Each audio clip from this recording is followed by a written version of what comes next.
Most smokers know they are at risk for lung disease and heart disease, but few know they are damaging the most important artery in the body, the aorta.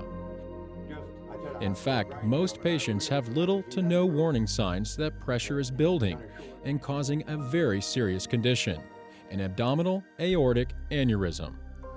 Ruptured aneurysm is absolutely a devastating complication of aneurysm disease.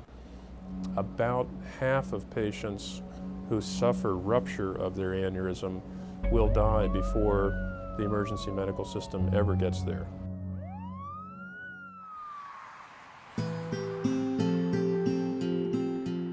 Born and raised in the Pocono Mountains, 67-year-old Lee Shupp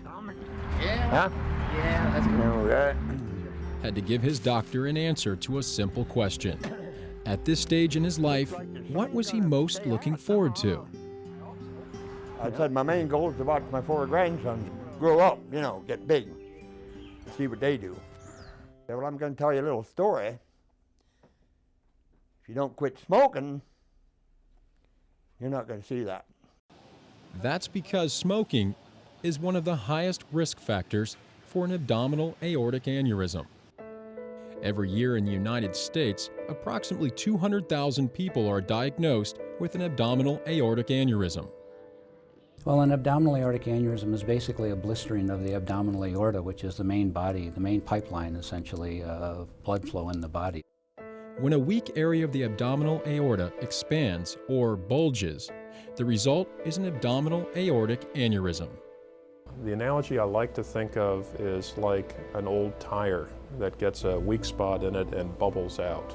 And like a ballooning, if the balloon gets stretched too big, it will burst.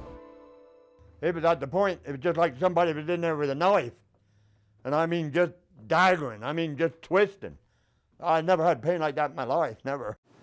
Once an aneurysm is detected, patients may be screened as often as every 6 months to check the rate of its growth. The size is the strongest indicator of when an aneurysm is at risk for rupture and is also critically important in determining when surgical repair is necessary.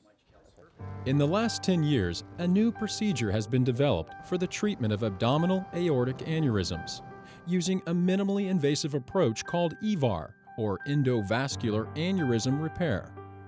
Its purpose is to relieve the pressure on the aneurysm walls, protecting it from rupture, while keeping the blood within the aneurysm walls flowing freely. We make small incisions in the groin and access the main artery. Then we travel up inside the aneurysm with a catheter that contains a device to repair the aneurysm and places a sleeve or a liner inside the aneurysm so that pressure of blood is no longer transmitted to the aneurysm wall, but rather is now carried by this device. So far, this procedure has had a lot of success and often creates a quicker path to patient recovery. Luckily, the Lord was with me, I guess. I made it. I want to be able to enjoy myself in the next couple of years, enjoy my 4-wheelers. To me, that's my enjoyment. And it's something that I've been doing with my grandchildren. Many people are still unaware of this life-threatening condition. Experts hope a renewed emphasis on screening and early diagnosis can help turn a corner in combating the often devastating effects of abdominal aortic aneurysms.